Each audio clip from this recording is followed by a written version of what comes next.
कक्षा 12वीं, विषय भौतिक शास्त्र, अध्याय का नाम तरंग प्रकाशिकी। इसमें 3-4 अंक के प्रश्नों पर आज चर्चा करते हैं। इसका पहला प्रश्न देखते हैं, हाइगन के द्वितीयक तरंगिकाओं के सिद्धांत के मुख्य अभिगृहीत लिखिए। तो चलिए इसमें हाइगन के मुख्य सिद्धांत के मुख्य अभिगृहीत कौन कौन से उसमें देखते हैं। किसी तरंगाग्र पर स्थित प्रत्येक बिंदु स्रोत का कार्य करता है जिनसे नई तरंगें उत्पन्न होती हैं, जिन्हें द्वितीयक तरंगिकाएं कहते हैं। दूसरा है, यदि माध्यम समांगी हो तो द्वितीयक तरंगिकाएं मूल तरंग के वेग से ही आगे बढ़ती हैं। तीसरा है, किसी क्षण द्वितीयक तरंगिकाओं पर बाहर की ओर खींचा गया उभयनिष्ठ स्पर्शी तल उस क्षण नए तरंगाग्र की स्थिति को व्यक्त करता है। इस तरह से ये 3 बिंदु हैं। अब इस बिंदु को चित्र की सहायता से समझते हैं तो और अच्छे से समझ में आएगा। चलिए ये चित्र क्या कहता है। मान लीजिए स्रोत है और स्रोत में ये इसकी क्या कहला गई, तरंगाग्र कहला गई। ये गोली तरंगाग्र है, तो ये बहुत सारे बिंदुओं से मिलके बना होगा। तो मान लेते एक बिंदु ये है, एक बिंदु ये है, एक बिंदु ये है, एक बिंदु ये है, एक बिंदु इस तरह से। तो हम कह सकते हैं कि ये तरंगाग्र हो गई। और तरंगाग्र का प्रत्येक बिंदु किसका कार्य करेगा, स्रोत का कार्य करता है। जब स्रोत का कार्य करता है तो इसके आसपास ये जो बनेगा ये नई तरंगिकाएँ बन जाती हैं। अब ये नई तरंगिकाएँ बन गई ये, तो पहला बिंदु यही है कि तरंगाग्र का प्रत्येक बिंदु स्रोत का कार्य करता है जिससे नई तरंगिकाएं उत्पन्न होती हैं। इन्हें हम क्या कहते हैं, द्वितीयक तरंगिकाएं। अब यदि माध्यम समांगी हो अर्थात माध्यम एक जैसा हो तो द्वितीयक तरंगिकाओं का वेग मूल तरंग के वेग के बराबर होता है। मतलब जो वेग इसके पहले रहा होगा, इसके आगे जो तरंगें बढ़ेंगी उन सभी का वेग कैसा रहेगा, एक समान रहेगा। इसके बाद तीसरा है कि हमको नए तरंगाग्र का पता लगाना है कि वो कहाँ पर होगा। तो यदि हम द्वितीयक तरंगिकाओं के बाहर की ओर, ये जैसे द्वितीयक तरंगिकाएं यहाँ है, इसके बाहर की ओर उभयनिष्ठ स्पर्शी तल खींच देते हैं। उभयनिष्ठ का मतलब जो सबको मिलाए और स्पर्शी का मतलब जो सबको छू करके जाए। तो उभयनिष्ठ स्पर्शी तल जो होता है वो नए तरंगाग्र की स्थिति को व्यक्त करता है। इसमें A डैश और B डैश ये जो वाला हिस्सा है ये नए तरंगाग्र का है। इसी तरह से यदि हम समतल तरंगाग्र को देखें तो जो समतल तरंगाग्र होता है वो बहुत दूर बनता है और उसके नए तरंगाग्र की स्थिति इस तरह से बनेगी। यहाँ पर ये नया तरंगाग्र होगा जो उभयनिष्ठ स्पर्शी तल होगा। यदि मुझे आगे का निकालना है तो फिर मैं इस तरह के बनाऊँगा, इस तरह के द्वितीयक तरंगिकाओं का स्रोत बनाऊँगा ये, और इस स्रोत में फिर से मैं ऐसी लाइन खींच दूंगा बाहर की ओर, तो ये नए तरंगाग्र की स्थिति को व्यक्त करेगा। इस तरह से आगे बढ़ते जाता है। चलिए फिर आगे का क्वेश्चन देख लेते हैं। हाइगन के द्वितीयक तरंगिकाओं के सिद्धांत से परावर्तन की व्याख्या करिए। तो चलिए हम इसकी व्याख्या कैसे करेंगे या परावर्तन के नियम को स्थापित कैसे करेंगे हाइगन के तरंग सिद्धांत से। तो इसमें सबसे पहले हमको क्या करना है, एक यहाँ पर परावर्ती तल खींच लेना है। ये मैं खींच लिया परावर्ती तल। इसके बाद हम इसमें क्या करेंगे, इसमें एक आपतित किरण खींच लेते हैं। मान लीजिए ये प्रकाश यहाँ से आ रहा तो ये आपतित किरण हो गया। इसी के समांतर यहाँ भी खींच लेंगे, ये भी क्या हो गया, दूसरे बिंदु पर ये आपतित किरण हो गई। तो ये जो मैं ग्रीन बनाया हूँ, ये ग्रीन और ये ग्रीन, ये कौन सी कहला गई, आपतित किरण।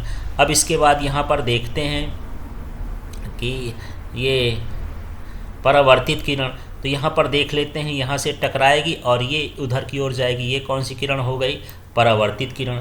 अब बात करते हैं तरंगाग्र की। तो तरंगाग्र जो होता है तरंग के लंबवत होता है। तो चलिए अब हम तरंगाग्र खींचते हैं। तो तरंगाग्र कैसे खींचेंगे समझ लीजिएगा।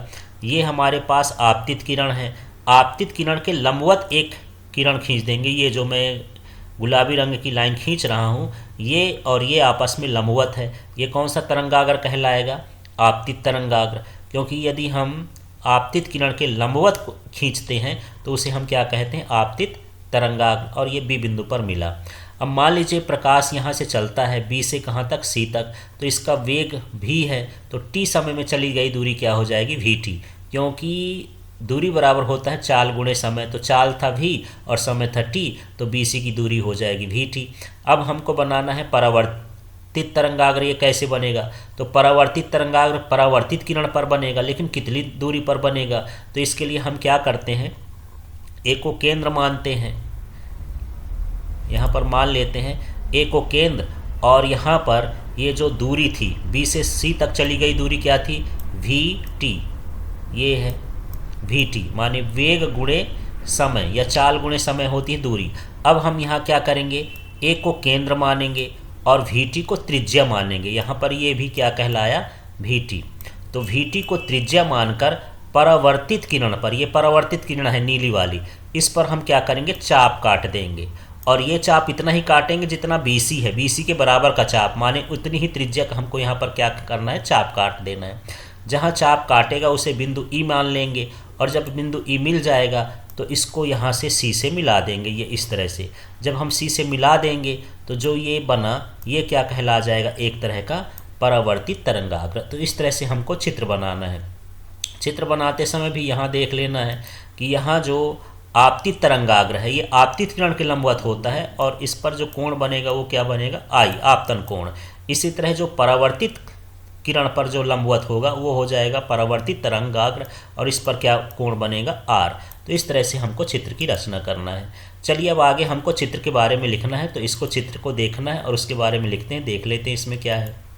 तो इसमें क्या था, माना ए बी आपतित तरंगाग्र है, तो ये ए बी है और ए बी क्या कहलाया, आपतित तरंगाग्र। यदि प्रकाश की चाल v हो तो t समय में चली गई दूरी BC बराबर VT होगी। तो ये जो B से C तक की दूरी हो जाएगी ये क्या हो जाएगी, VT।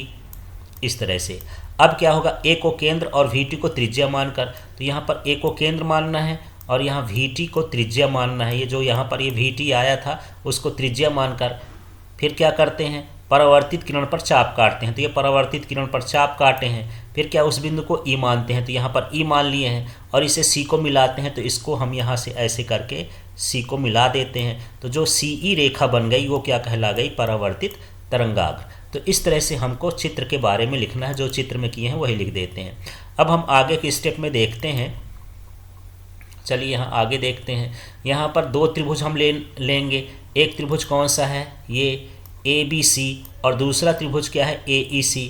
चलिए इसमें देख लेते हैं ABC कौन सा है और AEC कौन सा है। तो सबसे पहले ABC त्रिभुज देखते हैं। तो ये हमारे पास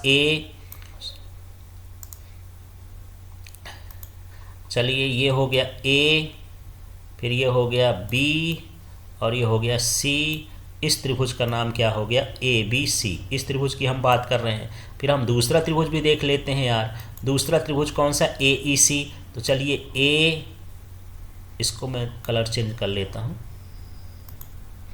ये हो गया AE, ये हो गया AE और C, ये वाला है।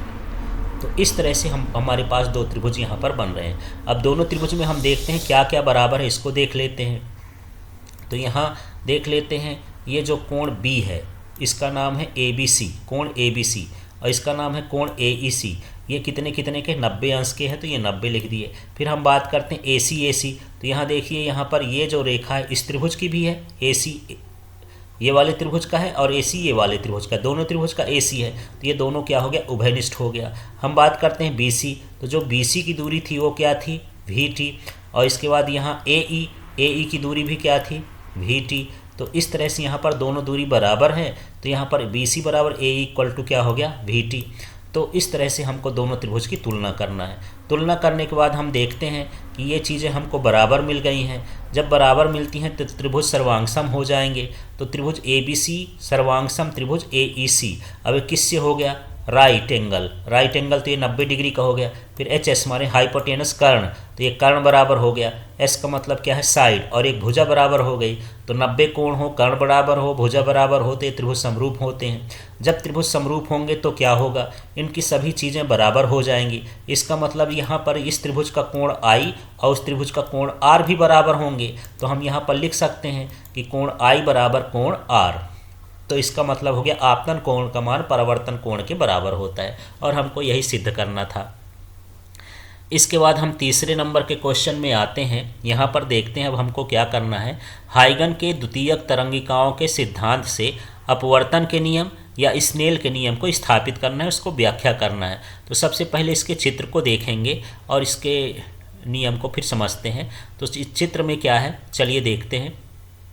तो सबसे पहले एक हम ये सतह लेते हैं, एक हम ये सतह ले लेंगे, ये इस तरह से। ये सतह का मतलब ये है कि ऊपर का माध्यम कुछ और है। जैसे यहाँ पर देख लेते हैं, ये माध्यम 1 हो गया और ये माध्यम 2 हो गया। पहले माध्यम में प्रकाश की चाल v1 है और दूसरे माध्यम में प्रकाश की चाल क्या है, v2 है। अब यहाँ पर मान लेते हैं कोई किरण आपतित हो रही है, तो यहाँ जान लें कि मान लीजिए ये किरण आपतित हो रही है इस तरह से, ये आपतित किरण हो गया। अब मुझे इसका तरंगाग्र बनाना है, तो तरंगाग्र बनाने का सीधा तरीका है, किरण के लंबवत एक रेखा खींच दीजिए। जैसे यहाँ पर मुझे बनाना है तो मैं इससे लंबवत एक रेखा खींच देता हूँ इस तरह से। जब ये रेखा खींच दूंगा तो यही इसका क्या कहलाएगा, आपतित तरंगाग्र कहला जाएगा इस तरह से। और ये भी एक तरह की आपतित किरण है जो एक दूसरे के समांतर रहेगी। माने इस वाले के समांतर हम दो किरण खींच देंगे, यहाँ से एक लंबवत खींच देंगे, इसके लंबवत खींच देंगे, तो ये इसकी क्या कहलाएगी, आपतित तरंगाग्र। इस तरह से यहाँ अब B से C तक चली गई दूरी क्या हो जाएगी, V1T। V1T क्यों हो गई कि पहले माध्यम में प्रकाश की चाल कितनी है, पहले माध्यम में प्रकाश की चाल है V और समय क्या है T, तो चली गई दूरी हो जाएगी चाल गुणे समय माने V1T हो गया। तो यहाँ पर आपको समझना है ये जो है ये आपतित किरण है और ये जो है ये आपतित तरंगाग्र है और यहाँ पर ये जो BC है ये इसके द्वारा चली गई दूरी है। अब हम इसके दूसरे हिस्से में आते हैं, नीचे देखते हैं इसके, तो यहाँ क्या हो रहा है, यहाँ से देख लीजिए ये किरण यदि सघन माध्यम में जा रही है ये इस तरह से, तो यहाँ पर ये इधर अपवर्तित किरण कहलाएगी। अब हमको यहाँ पर क्या बनाना है, अपवर्तित तरंगाग्र। तो हम क्या करेंगे, सबसे पहले दूरी निकालेंगे। तो दूरी निकालने का तरीका क्या है, दूसरे माध्यम में प्रकाश की चाल और ये समय, तो चाल गुणे समय क्या हो गया, V2T। अब हम क्या करेंगे, A को केंद्र मानेंगे, V2T को त्रिज्या मानेंगे और ये अपवर्तित किरण पर हमको क्या खींचना है, चाप। जिस जगह पर चाप काटेगा उसे क्या मानेंगे, E, और E को किससे मिला देंगे, C से मिला देंगे। तो इस तरह से यहाँ से E को C से मिला देंगे तो ये क्या कहलाया, अपवर्तित तरंगाग्र कहला गया। इस तरह से हमको इसकी रचना करना है। तो आपको समझ लेना है यदि आपतित किरण पर लंब खींचते हैं कोई रेखा तो आपतित तरंगाग्र कहलाएगा, और यदि अपवर्तित किरण पर खींचते हैं तो अपवर्तित तरंगाग्र कहलाएगा। लेकिन कितना दूर पर खींचना है वो वेग और T का गुणा करके हमको निकालना है। तो इस तरह से हमको ये चित्र की रचना कर लेना है। अब चित्र में जो करे हैं उसी चीज़ को हमको शब्दों में लिखना है। तो चलिए देखते हैं कैसे कैसे ये शब्द बनेंगे और चित्र को भी दोबारा से समझते जाएंगे। तो यहाँ पर हम क्या देख रहे हैं कि AB आपतित तरंगाग्र है। तो यहाँ पर देख लिए कि ये जो AB है ये क्या है, आपतित तरंगाग्र है। इसके बाद हम बात करते हैं यहाँ, यदि प्रकाश की चाल पहले माध्यम में V1 हो तो T समय में चली गई दूरी VC बराबर V1T होगी। तो यहाँ पर देखते हैं पहले माध्यम में प्रकाश की चाल V1 है और समय क्या है, T है, तो जो चली गई दूरी VC होगी वो VC का मान क्या होगा, V1T। अब दूसरे माध्यम में प्रकाश की चाल V2 है और इतने ही समय में चली गई दूरी क्या हो जाएगी, V2T। अब क्या करेंगे, A को केंद्र माने हैं तो यहाँ लिख दिए A को केंद्र मानकर, V2T को त्रिज्या मानकर अब अपवर्तित किरण ये कहला गई, इस पर चाप खींचते हैं। चाप काटने के बाद इस बिंदु को क्या मानते हैं, ई मानते हैं। तो यहाँ लिखा है उस बिंदु को ई मानते हैं। ई को किससे, सी से मिलाते हैं। तो ई को सी से मिला दिए, अब ये ई को सी से मिला देंगे, जो ये सी ई बन गया, एक रेखा बन गई। यही क्या कहला, अपवर्तित तरंगाग्र को व्यक्त करता है। तो इस तरह से जो चित्र में किए हैं वही चीज़ हमको यहाँ पर लिखना है। अब इसके बाद यहाँ पर अगला देखते हैं। यहाँ हम दो त्रिभुज लेते हैं। एक त्रिभुज का नाम क्या हो गया, ए बी सी। तो चलिए फिर से देखते हैं इसमें त्रिभुज ए बी सी कहाँ पर है। तो ये त्रिभुज है ए बी सी, ये मिल गया होगा त्रिभुज आपको। यहाँ पर इस तरह का ये त्रिभुज है, ये है ए, ये वाला त्रिभुज ए बी और ये क्या हो गया सी। इस त्रिभुज की बात करते हैं। इस त्रिभुज में मुझे साइन थीटा निकालना है। तो साइन थीटा का मतलब यहाँ पर साइन आई है तो साइन आई निकालना है। तो साइन थीटा बराबर होता है लंब बटे कर्ण। तो यहाँ पर लंब क्या है, बी सी, और इसका कर्ण क्या है, ए सी। तो साइन आई बराबर हो जाएगा बी सी अपॉन ए सी। तो चलिए अब इसमें देखते हैं नीचे सूत्र कैसे लिखा है। तो यहाँ मिलाएंगे, आप ये देख लीजिएगा। साइन आई बराबर हो जाएगा बी सी अपॉन ए सी। बी सी का मान आप देख रहे होंगे वहाँ V1T है, चित्र में देख लिए हैं। बी सी का मान V1T है और यहाँ ए सी की जगह ए सी है। तो इस तरह से हमको यहाँ पर लेना है। इसके बाद हम दूसरे त्रिभुज में देखते हैं, जो त्रिभुज यहाँ पर नीचे बन रहा है। तो नीचे त्रिभुज कैसे बन रहा है देख लीजिए। ये बन रहा है ए, फिर ये हो गया ई और ये हो गया सी। इस त्रिभुज की बात करते हैं, इसमें जो कोण है वो क्या बना है आर, तो यहाँ पर हमको निकालना है साइन आर। तो साइन आर में भी वही लगाएंगे लंब बटे कर्ण, तो कोण के सामने वाला लंब कहलाता है, तो लंब क्या कहलाया ए ई और कर्ण क्या कहलाया ए सी। तो मतलब साइन आर बराबर हो जाएगा ए ई और अपॉन ए सी। लेकिन ए ई का मान कितना है यहाँ देख सकते हैं V2T, तो ए ई की जगह V2T लिख देंगे। तो चलिए अगले वाले में देखते हैं।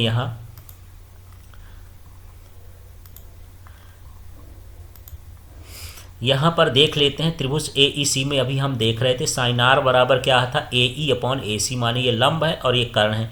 ए ई का मान V2T था तो V2T लिख दिया और इसका मान ए सी है। अब हम क्या कर रहे हैं, यहाँ पर गणित लगाना है, सिंपल सा है।